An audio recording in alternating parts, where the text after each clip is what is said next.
June 1944. Deep in the rural heart of France, German supply convoys moved through the night with headlights deliberately dimmed, engines kept low, and drivers tense, because Allied aircraft ruled the skies and every road had become a potential danger.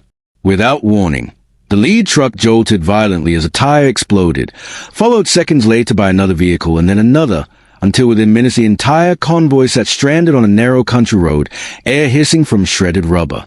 Confused and furious German drivers climbed out to investigate and discovered small metal objects scattered across the asphalt, twisted pieces of iron no larger than a man's fist, each fitted with four sharpened spikes. The spikes were arranged so that no matter how the object landed, one point always faced upward, a design that guaranteed damage to any vehicle that rolled over it. This was not a modern invention, but a weapon older than gunpowder itself, known as a caltrip, and during the summer of 1940, for this ancient design quietly crippled German logistics across occupied France. Britain's Special Operations Executive revived this medieval weapon for modern sabotage, mass-producing caltrips because they were cheap, required no training, and could be deployed in seconds by ordinary civilians. After the Allied landings in Normandy, Germany faced a serious logistical problem, as reinforcements, fuel, ammunition, and supplies had to travel hundreds of kilometers by road and rail to reach the front. Every French highway became a vulnerability, one that the resistance and SOE were determined to exploit, especially since traditional sabotage using explosives was risky, complex, and often quickly repaired. Caltrips offered a simpler solution drawn straight from military history, once used by Roman legions against cavalry and medieval armies to slow infantry, now repurposed to destroy pneumatic tires.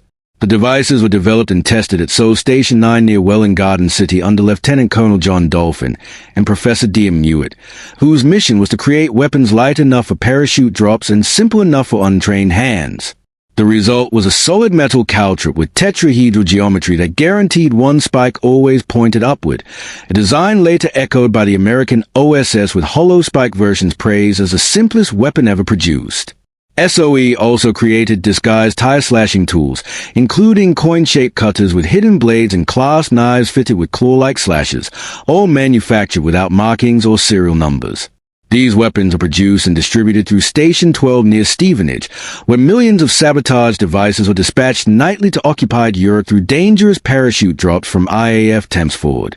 By June 1944, thousands of tons of equipment and dozens of radio links connected London directly to resistance networks, and planned torture was activated through coded BBC broadcasts on the night of June 5th to 6th. Across northern France, caltrips were scattered on major routes, road signs were removed, and German convoys were delayed at every turn, most famously slowing the 2nd SS Panzer Division's march to Normandy.